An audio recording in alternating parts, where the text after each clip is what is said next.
Welcome back, dental assistants, to Lecture 4, Dental Radiography. Again, this is going to be one of the longer lectures, so hang in there, but do make sure that you listen to all the material and fill in all the blanks accordingly as you read along. Part 1, the overview of dental radiography. Radiography is applying the basic sciences of physics and chemistry as they relate to photography. It is the representation of a three-dimensional object used in dentistry to study and identify structures not visible to the naked eye. I will now let you read the history of the radiograph now on your own, all the way through the parts of the X-ray machine. We will now discuss the types of X-ray radiation. Ionizing radiation is the radiation that is produced when X-rays produce ions in their passage through matter. Primary radiation, also known as direct or primary beam, is the radiation that emerges from the X-ray tube. The penetration of this beam depends on the kVp and Ma settings. Remnant radiation is all the radiation that reaches the X-ray film passing through the object being radiographed. These rays produce the latent image not visible until the X-ray is processed. Secondary radiation. This results when primary radiation and the atoms of an object at contacts interact. Some of the primary beam will pass through an object without making contact, while some will irradiate atoms within the object. Scattered radiation, also known as secondary rays, are from the primary beam that have been deflected by the tissues or other objects. Stray radiation is all radiation other than the primary beam. I will now let you review and read the comparative units of radiation measurement on your own, all the way through the use of lead shields. Now let's discuss using positioning devices and film holders. The use of these devices decreases the need for retakes and eliminates the need for using a patient's finger, your finger, and it increases the quality of the X-ray image. Most dental offices have now transitioned to the use of digital film, but for your knowledge, some offices do use traditional film. These offices who use traditional film used fast film or E-speed film, so a patient's exposure is nearly cut in half comparison to the D-speed film. Dental radiography basics.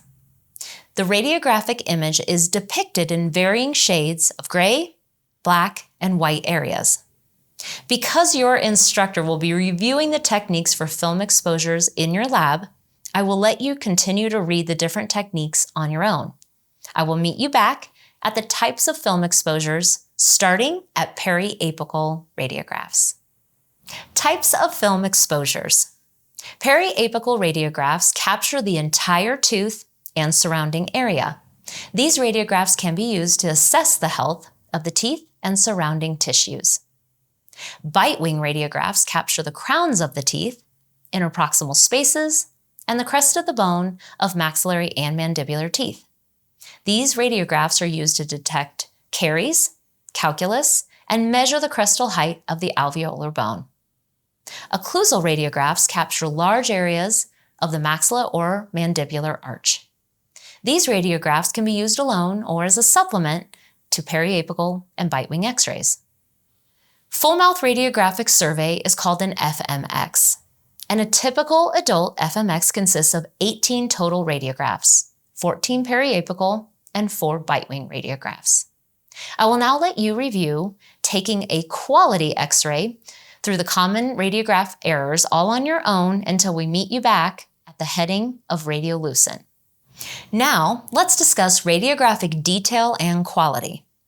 The radiographic image is depicted by varying shades, like I said, of gray, black, and white. Radiolucent are the dark areas on the radiograph where photons penetrated open spaces or soft tissue, reaching the X-ray film, creating dark shadows. Some examples include caries, cysts, porcelain, soft tissues, abscesses, and sinuses. Radioopaque are the light areas on the radiograph where photons are blocked from reaching the ray film by dense structures.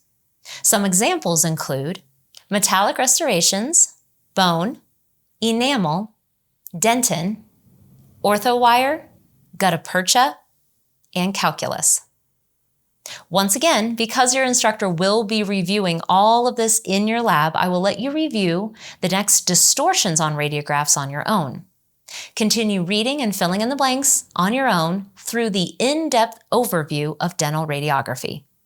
I will pick back up with you at radiation risk prevention. Now let's discuss radiation risk prevention.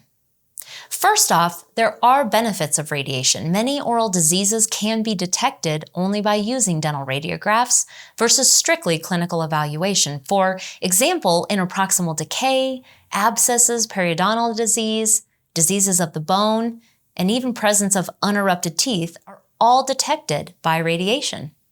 However, there are hazards of radiation. All radiation is potentially hazardous, but the degree of cell damage depends greatly upon the operator's safety techniques.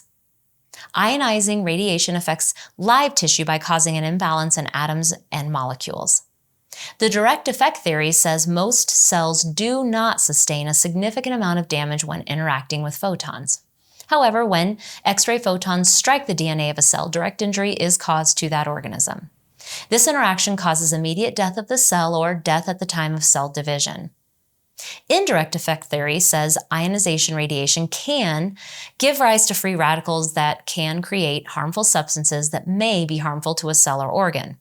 If an X-ray dose is not high enough to kill a cell before it divides, recover, or repair is possible. Radiobiology is the study of these effects of radiation on the tissues. Radiosensitive cells are cells that are radiosensitive and have a high reproduction cycle or high metabolism. The higher the rate of division, the more radioactive the cells.